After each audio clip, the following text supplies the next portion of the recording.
Asian cup বাছাইয়ে Bharat বাংলাদেশের মধ্যে যে লড়াই হয়েছে জওহরলাল নেহরু স্টেডিয়ামে গেল এক দশকেও হয়তো দুদলের এমন ম্যাচ দেখেনি দেশের ফুটবল প্রেমীরা। আগে সবসময় আধিপত্য ছিল ব্লু টাইগারদের, তবে এবার তাদের দম্ভ চুরমার করে দিয়েছে বেঙ্গল টাইগার।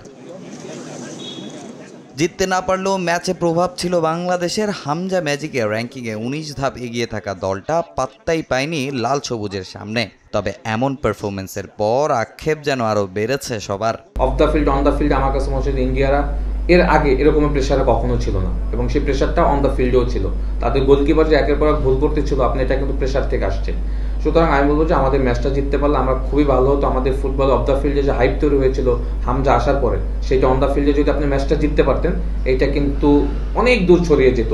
একাদশ সাজানো, সাবস্টিটিউট নামানো, হেড কোচ হ্যাভিয়ার কাবরেরার একাধিক সিদ্ধান্ত ছিল প্রশ্নবিদ্ধ। লিগের সর্বোচ্চ গোলদাতা আলামিনকে না খেলানোর কোনো কারণও খুঁজে পাচ্ছেন না জাহিদ হাসান এমিলি। ম্যাচে অভিজ্ঞ জামালকে মিস করেছেন তিনি। সিস্টেম অফ প্লেতে খেলেছেন, সেখানে কিন্তু একদম কোনো গোল স্কোরার ছিল না। তারা যখন গোলে কনভার্ট করতে পারছিল না, আপনার হাতে কিন্তু অপশন ছিল আলামিন।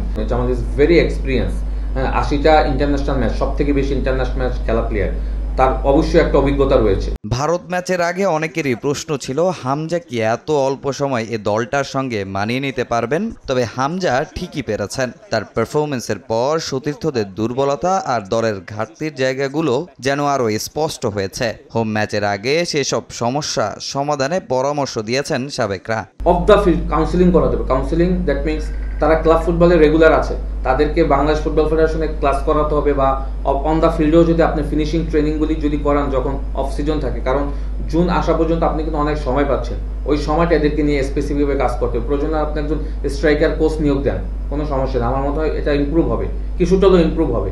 আপনি যদি একজন স্ট্রাইকার কোচ নিয়োগ দেন, দেখবেন যে এরা পরবর্তী যে ম্যাচগুলিতে হবে তখন দেখবেন যে এদের ফিনিশিং এর জায়গাটা আরো কনসেন্ট্রেট হবে। আগামী ১০ জুন ঘরের মাঠে সিঙ্গাপুরের মুখোমুখি হবে বাংলাদেশ জাতীয় ফুটবল দল। তার আগে সমস্যা সমাধানে কাজ করবেন কোচ কাবরেরা, প্রত্যাশা সাবেকদের।